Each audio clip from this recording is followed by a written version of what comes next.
اب ہم آتے ہیں سیدنا صالح علیہ السلام کے قصے کی طرف۔ دن گزرتے گئے اور لوگ ایک بار پھر ابلیس لعین کے وسوسے میں آ کر کفر کی طرف پلٹ آئے، کیونکہ ابلیس کسی بھی شخص کو وسوسے میں ڈالے بغیر نہیں چھوڑتا۔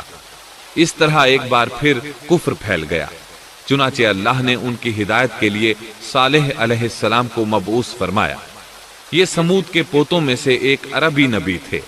ان کا نسب نامہ اس طرح ہے: صالح بن عبید بن سیاف بن ماشق بن عبید بن حاضر بن سمود بن ارم بن سام بن نوح علیہ السلام۔ گویا صالح علیہ السلام کا تعلق قوم سمود سے تھا، اور یہ قوم عاد کی نسل سے تھی۔ سمود کی قوم نے یمن کو خیر باد کہا اور جزیرے سے شمال کی طرف منتقل ہو گئے، پھر وہاں ہجر نامی ایک بستی میں جا ٹھہرے۔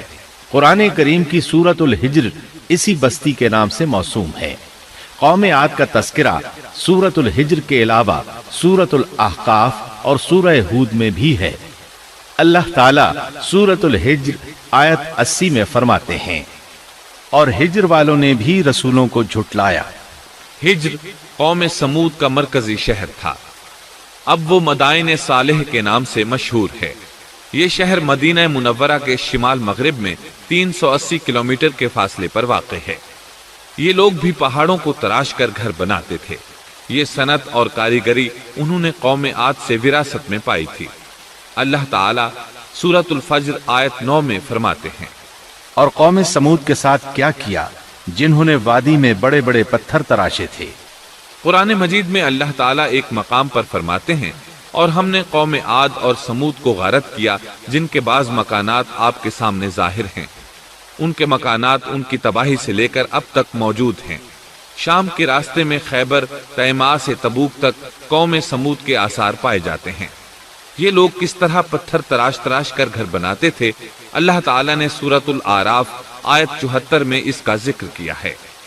اس وقت کو یاد کرو جب اللہ تعالیٰ نے تمہیں قوم عاد کے بعد جانشین بنایا اور تمہیں زمین پر رہنے کا ٹھکانہ دیا کہ نرم زمین پر محل بناتے ہو اور پہاڑوں کو تراش تراش کر ان میں گھر بناتے ہو۔ سو اللہ کی نعمتوں کو یاد کرو اور زمین میں فساد مت پھیلاؤ۔ یہ آیت ان کی طاقت، جسم کی صلاحیت اور ماہر فن ہونے پر دلیل ہے۔ پہاڑوں کو تراشنا دراصل قوم عاد کی عادت تھی۔ یہ بھی چونکہ انہی سے تھے، اس لیے وراثت میں یہ کام انہیں بھی آ گیا تھا۔ جس طرح اللہ نے عاد کو اپنی نعمتوں سے نوازا تھا، اسی طرح سمود کو ان سے بڑھ کر نعمتیں دی تھیں۔ اللہ تعالیٰ صالح علیہ السلام کی زبانی ان سے فرماتے ہیں: اے قوم سمود، کیا تمہیں ان چیزوں میں بے فکری سے رہنے دیا جائے گا، یعنی باغات، چشموں، کھیتوں اور کھجوروں میں جن کا خوشہ ملائم ہے، اور تم پہاڑوں کو تراش کر پرتکلف گھر بناتے ہو؟ پس اللہ سے ڈرو اور میرا کہنا مانو۔ لیکن ان لوگوں نے ہر طرح سے قوم عاد کی پیروی کی، نصیحت پکڑنے کی بجائے بتوں کی عبادت شروع کر دی۔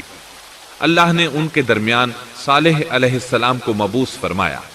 آپ نبوت ملنے سے پہلے بھی عقل مند اور علم والے تھے، باعزت گھرانے سے تعلق رکھتے تھے، اپنے معاملات میں لوگ ان سے مشورے لیتے تھے، لہٰذا انہیں ایک خاص مقام حاصل تھا۔ لیکن جب آپ نے انہیں ایک اللہ پر ایمان لانے، اس کے سوا کسی کی عبادت نہ کرنے کی دعوت دی تو ان کا ساتھ چھوڑ گئے۔ جواب میں ان سے کہنے لگے: اے صالح، اس سے پہلے تو ہم تجھ سے بہت کچھ امیدیں لگائے ہوئے تھے۔ مطلب یہ کہ پہلے تو ہمارے نزدیک آپ کا بہت مرتبہ تھا، مقام تھا، ہمیں آپ سے بہت امیدیں تھیں، لیکن آپ نے تو یہ باتیں کہہ کر ہماری ساری امیدوں پر پانی پھیر دیا۔ ان کے اس جواب کے باوجود صالح علیہ السلام انہیں اللہ کی طرف بلاتے رہے اور ان سے کہتے رہے: اے میری قوم، اللہ کی عبادت کرو، اس کے سوا تمہارا کوئی معبود نہیں۔ تمام انبیاء کی اپنی اپنی قوم کو یہی دعوت تھی کہ اے لوگو، اللہ کی عبادت کرو، اسی نے تمہیں زمین سے پیدا کیا ہے، اسی نے تمہیں زمین میں آباد کیا ہے، اس سے معافی طلب کرو، یقیناً میرا رب قریب ہے اور دعاؤں کو قبول کرنے والا ہے۔ اے میری قوم، تم نیکی سے پہلے برائی کی جلدی کر رہے ہو، اللہ سے معافی کیوں نہیں مانگتے کہ تم پر رحم کیا جائے؟ اللہ سے ڈرو، میری اطاعت کرو، حد سے گزر جانے والے بے باک لوگوں کی اطاعت سے باز آؤ۔ وہ ملک میں فساد پھیلا رہے ہیں، اور اصلاح نہیں کرتے۔ صالح علیہ السلام نے ہود علیہ السلام کی طرح اپنی قوم کو نصیحت کی، لیکن ان ظالموں نے بھی اسی طرح کفر کیا جیسے قوم عاد نے کیا تھا۔ کہنے لگے یہ کیسے ہو سکتا ہے کہ ہم اپنے میں سے ایک شخص کے تابع ہو جائیں؟ اس اکیلے کی اتنی زیادہ فضیلت کی آخر کیا وجہ ہے؟ ہم نہیں مان سکتے کہ ہم میں صرف اسی ایک پر اللہ کی باتیں نازل ہوتی ہیں۔ پھر وہ اس سے بھی آگے بڑھے اور اللہ کے نبی کو کھلے الفاظ میں پرلے درجے کا جھوٹا کہا، جادوگر کہا۔ پھر یہ سرکش اور کافر لوگ صالح علیہ السلام کے ساتھ ایمان لانے والے کمزور غریب لوگوں کو مخاطب کر کے کہنے لگے، کیا تم صالح پر ایمان رکھتے ہو؟ ہم تو اس کے منکر ہیں۔ اس طرح صالح علیہ السلام دن رات انہیں دعوت دیتے رہے، یہاں تک کہ یہ لوگ صالح علیہ السلام سے کہنے لگے، تم نے اور تمہارے ساتھیوں نے ہمارے اندر نحوست پھیلا رکھی ہے اور اسی لیے ہم مشکلات اور مصائب کا شکار ہیں، لہٰذا تم ہم سے دور ہو جاؤ۔ صالح علیہ السلام نے انہیں جواب دیا، تم پر نحوست اللہ کی طرف سے ہے، تم فتنے میں پڑے ہوئے لوگ ہو۔ پھر اس کے بعد وہ لوگ صالح علیہ السلام سے مکمل طور پر دشمنی کرنے لگے اور انہوں نے آپ کو یہاں تک کہہ دیا کہ آپ ہماری مجلس میں نہ آیا کریں کیونکہ آپ منحوس ہیں۔ پھر بات یہاں تک پہنچی کہ صالح علیہ السلام نے انہیں اللہ کے عذاب سے ڈرایا، دھمکایا اور کہا، اے میری قوم کے لوگوں، ذرا بتلاؤ تو اگر میں اپنے رب کی طرف سے کسی مضبوط دلیل پر ہوا اور اس نے مجھے اپنے پاس سے رحمت عطا کی ہو، پھر میں نے اس کی نافرمانی کی، تو کون ہے جو اس کے مقابلے میں میری مدد کرے؟ تم تو میرا نقصان ہی بڑھا رہے ہو۔ یعنی فرض کرو اگر میں حق پر ہوا اور یقیناً میں حق پر ہوں اور اللہ تعالیٰ نے مجھے اپنی نبوت سے بھی نوازا ہے، پھر بھی میں تمہاری باتوں میں آ کر اس کی نافرمانی کروں تو بلا شبہ اس وقت میں گھاٹے میں ہوں گا اور تم بھی خسارہ پانے والے ہوگے۔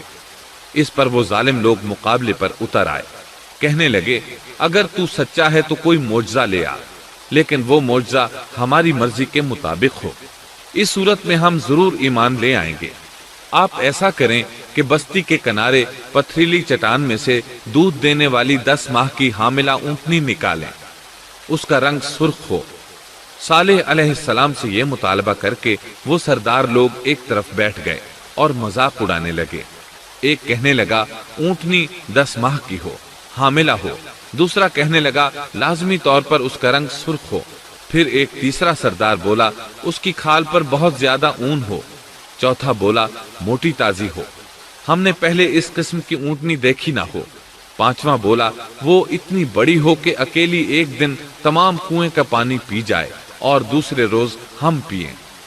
یہ لوگ اسی طرح مذاق اڑا رہے تھے کہ صالح علیہ السلام نے ان سے کہا، اگر تمہاری مطلوبہ اونٹنی تمہیں مل جائے تو کیا تم ایمان لے آؤ گے؟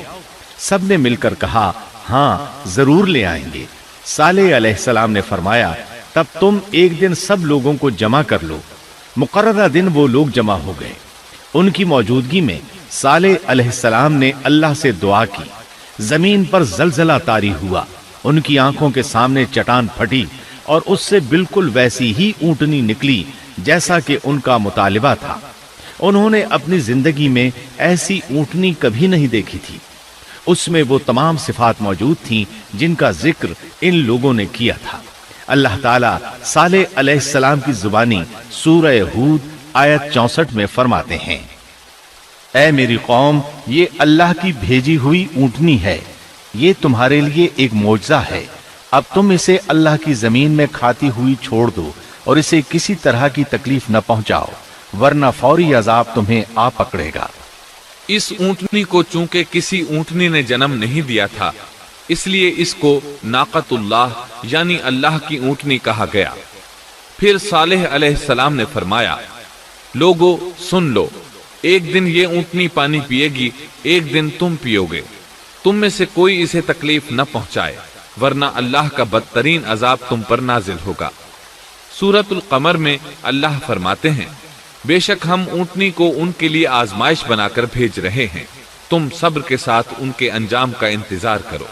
اس نشانی کے ظہور کے بعد اللہ تعالیٰ نے صالح علیہ السلام کو مخاطب کر کے فرمایا، تم اب دیکھتے رہو کہ ان کا انجام کیا ہوتا ہے۔ ان کی سختیوں پر صبر کرو۔ ان سے کہہ دو کہ پانی پر ایک دن ان کا اختیار ہوگا اور ایک دن اس اونٹنی کا۔ خبردار کوئی زیادتی نہ کرے اور اس اونٹنی کو پانی پینے سے نہ روکے۔ سورۃ الشمس میں اللہ تعالیٰ فرماتے ہیں کہ ان سے اللہ کے رسول نے فرما دیا تھا کہ اللہ کی اونٹنی کی اور اس کے پانی پینے کی باری کی حفاظت کرو، یعنی اسے نہ تو پانی پینے سے روکو اور نہ ہی اسے کوئی تکلیف پہنچاؤ۔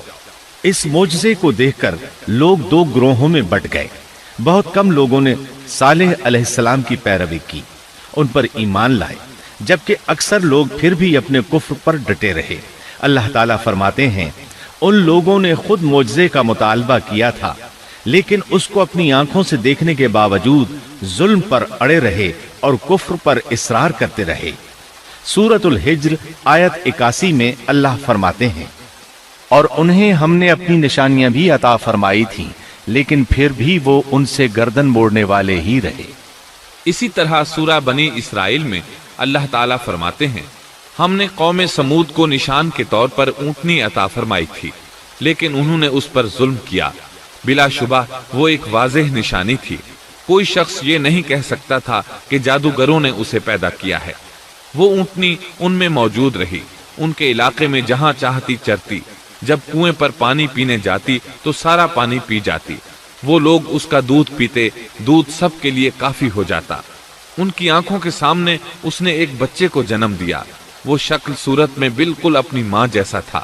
لوگ اسے دیکھ کر تعجب کرتے، بچہ اونٹنی کے ساتھ رہتا، یہ ایک واضح نشانی تھی، اس پر جادو کا گمان کیا ہی نہیں جا سکتا تھا۔ وہ اونٹنی ایک عرصے تک ان لوگوں میں رہی۔ اللہ فرماتے ہیں ہم نے قوم سمود کو بطور نشان کے ایک اونٹنی دی تھی، لیکن انہوں نے اس پر ظلم کیا، حالانکہ یہ نشانیاں ہم لوگوں کو ڈرانے کے لیے ہی بھیجتے ہیں۔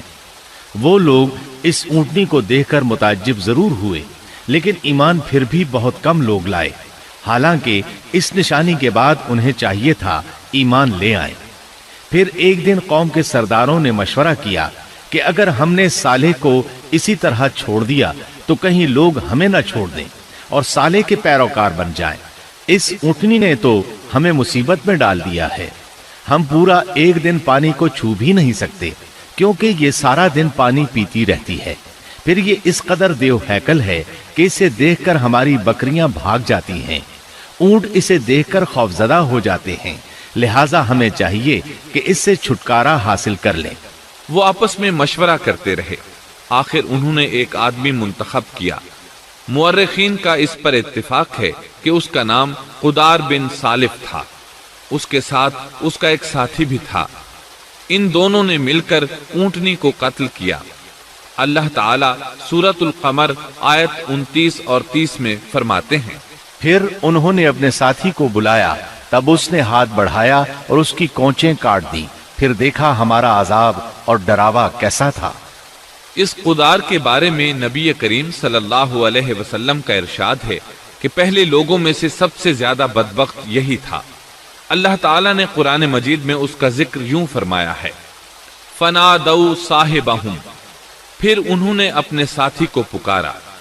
سورۃ الشمس میں اللہ فرماتے ہیں إِذِ انبَعَثَ أَشْقَاهَا، جب ان میں بڑا بدبخت شخص اٹھ کھڑا ہوا۔ یہ بدبخت قدار اٹھا، اپنے ساتھی کو ساتھ لیا اور اونٹنی کو قتل کرنے کے لیے تیار ہو گئے۔ آپس میں مشورہ ہوا کہ یہ نہ کہا جائے ہم نے اسے قتل کیا ہے۔ اس طرح باقی لوگوں نے بھی ان سے اتفاق کیا۔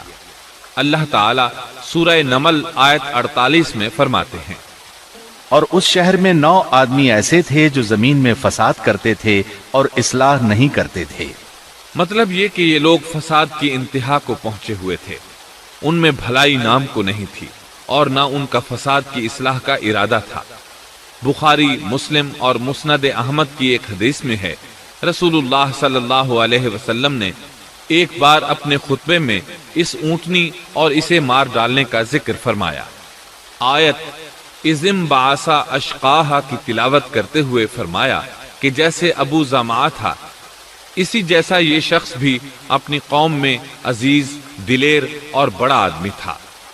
تمام لوگوں نے اس بدبخت کے ساتھ عہد کیا اور اسے یقین دہانی کرائی کہ اگر تمہارے ساتھ کسی نے برائی کا ارادہ کیا تو تمام قوم تمہاری حمایت میں اٹھ کھڑی ہوگی۔ اس یقین دہانی کے بعد یہ بدبخت اونٹنی کے انتظار میں بیٹھ گئے۔ اونٹنی پہاڑ کی طرف سے آتی تھی اور پانی پی کر واپس چلی جاتی تھی، یہی اس کا معمول تھا۔ جب ان لوگوں نے چٹان سے اونٹنی کو نکلتے دیکھا تو اچانک حملہ کرنے کے لیے آگے بڑھے، لیکن اس کا جثہ دیکھ کر خوفزدہ ہو گئے، الٹے پاؤں بھاگے۔ بدبخت قدار نے اپنے ساتھیوں کی یہ حالت دیکھی تو ہنس پڑا اور آگے بڑھ کر اونٹنی کی ران میں تیر مارا۔ اس سے اونٹنی کی ران کی ہڈی ٹوٹ گئی اور وہ نیچے گر گئی۔ پھر اس ظالم نے اپنے ساتھیوں کو آواز دی اور آگے بڑھ کر اونٹنی کی کونچیں کاٹ دی۔ سورۃ الشمس میں اللہ تعالیٰ فرماتے ہیں، ان لوگوں نے اپنے پیغمبر کو جھوٹا سمجھ کر اس اونٹنی کی کونچیں کاٹ دی، پس ان کے رب نے ان کے گناہوں کے باعث ان پر ہلاکت ڈالی اور پھر ہلاکت کو عام کر دیا اور اس بستی کو برباد کر دیا۔ اونٹنی کی کونچیں کاٹ دیے جانے کے بارے میں اللہ تعالیٰ ایک دوسرے مقام پر فرماتے ہیں کہ پس انہوں نے اونٹنی کو مار ڈالا اور اپنے پروردگار کے حکم سے سرتابی کی اور کہنے لگے، اے صالح، جن عذابوں سے تو ہمیں دھمکاتا رہتا تھا، اگر تو واقعی پیغمبر ہے تو ان عذابوں کو ہم پر نازل کرا دے۔ اونٹنی پر حملہ ہوتے ہی اس کا بچہ بھاگ نکلا تھا۔ وہ پہاڑ کی چوٹی پر چڑھ گیا، 3 مرتبہ بلبلایا۔ یہ بدبخت اس کے پیچھے بھاگے اور آخر اسے بھی قتل کر دیا۔ پھر تمام بستی والے جمع ہوئے، اونٹنی اور اس کے بچے کا گوشت تیار کیا اور مزے کے ساتھ اس کو کھایا۔ اس جرم میں ان سب نے شرکت کی، البتہ جو لوگ صالح علیہ السلام پر ایمان لے آئے تھے وہ الگ تھلگ رہے۔ صالح علیہ السلام کو جب یہ خبر ملی تو وہ گھبرائے ہوئے اونٹنی کے پاس پہنچے۔ اونٹنی بے جان پڑی تھی، اس کا بچہ بھی بے جان تھا۔ لوگ ان کے گرد جمع تھے اور ان کا گوشت کھا رہے تھے۔ اس وقت صالح علیہ السلام نے ان سے کہا، اس پر صالح نے کہا کہ اچھا تم 3 دن تک اپنے گھروں میں رہ سہ لو، یہ وعدہ جھوٹا نہیں ہے۔ مطلب یہ کہ تمہیں صرف 3 دن کی مہلت ہے، اس کے بعد تم سب کے سب ہلاک کیے جاؤ گے۔ وہ صالح علیہ السلام کی بات کو رد کرتے ہوئے انہیں دھمکیاں دینے لگے کہ جن عذابوں کا تو ہم سے وعدہ کر رہا ہے، اگر تو سچا ہے تو ان کو ہم پر نازل کر دے۔ اس کے بعد وہ جمع ہو کر مشورہ کرنے لگے کہ آج رات صالح کو بھی مار ڈالو۔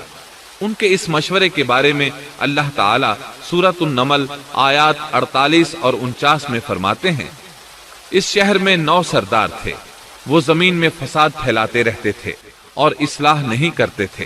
انہوں نے آپس میں بڑی بڑی قسمیں کھا کھا کر عہد کیا کہ رات ہی کو صالح اور اس کے گھر والوں پر چھاپا ماریں گے اور اس کے وارثوں سے صاف کہہ دیں گے کہ ہم اس کے اہل کی ہلاکت کے وقت موجود نہیں تھے اور ہم بالکل سچے ہیں۔ اب یہ لوگ صالح علیہ السلام کے گھر کی طرف چلے۔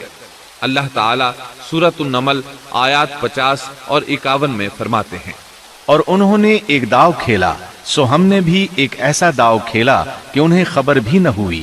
پھر دیکھو کہ ان کے داؤ کا کیا انجام ہوا، ہم نے انہیں اور ان کی ساری قوم کو ہلاک کر دیا۔ صالح علیہ السلام کا گھر پہاڑ کی بلندی پر تھا۔ یہ فسادی لوگ ابھی اوپر چڑھ رہے تھے کہ زمین حرکت کرنے لگی۔ ایک چٹان اوپر سے لڑھکتی ہوئی آئی اور ان تمام کو پیس کر رکھ دیا۔ ان 9 فسادی لوگوں کی ہلاکت کے ساتھ ہی اللہ کے عذاب کی ابتدا ہو چکی تھی۔ چنانچہ صالح علیہ السلام نے اپنے ساتھیوں کے ساتھ اس بستی کو چھوڑ دیا، یعنی وہ ہجر کے علاقے سے نکل گئے۔ صبح ہوئی تو لوگوں نے ایک عجیب منظر دیکھا۔ قوم سمود کے تمام لوگوں کے چہرے زرد پڑ چکے تھے، وہ سب رونے لگے کیونکہ عذاب کے آثار شروع ہو چکے تھے۔ دوسرے دن تمام لوگوں کے چہرے آگ کی طرح سرخ ہو گئے اور تیسرے دن تمام کے چہرے سیاہ ہو چکے تھے۔ اپنی یہ حالت دیکھ کر سب لوگ رونے اور چیخ پکار کرنے لگے، اپنی قبریں کھودنے لگے۔ اب انہیں یقین ہو چکا تھا کہ عذاب کا وعدہ برحق تھا۔ اللہ تعالیٰ نے انہیں پہلی قوموں کی طرح ایک قسم کا عذاب نہیں دیا تھا، جیسے قوم نوح کو صرف طوفان کے ذریعے ہلاک کیا گیا، قوم عاد کو صرف طوفانی ہوا کے ذریعے ہلاک کیا گیا، لیکن قوم سمود کو اللہ تعالیٰ نے طرح طرح کے عذابوں سے دوچار کیا۔ اس لیے کہ انہوں نے اپنی مطلوبہ شرط پوری ہونے کے باوجود ایمان قبول نہیں کیا تھا۔ عذاب کی ابتدا زلزلے سے ہوئی، زمین حرکت کرنے لگی۔ اس کی وجہ سے وہ لوگ اپنے گھروں میں اوندھے کے اوندھے پڑے رہ گئے، ان میں اٹھنے کی طاقت تک نہ رہی۔ پھر آسمان میں سخت کڑاکا ہوا، اس کی ہولناک دہشت انگیز چنگھاڑ نے ان کے بھیجے پھاڑ کر رکھ دیے۔ ایک ہی لمحے میں ایک ساتھ وہ سب ڈھیر ہو گئے۔ ان کی ہلاکت اور تباہی کو بیان کرتے ہوئے اللہ تعالیٰ سورۃ الذاریات آیات 43 تا 45 میں فرماتے ہیں، اور سمود کے قصے میں بھی عبرت ہے جب ان سے کہا گیا کہ تم کچھ دن تک فائدہ اٹھا لو، لیکن انہوں نے اپنے رب کے حکم سے سرتابی کی، اس پر انہیں ان کے دیکھتے دیکھتے تیز و تند کڑاکے نے ہلاک کر دیا، پس نہ تو وہ کھڑے ہو سکے اور نہ بدلہ لے سکے۔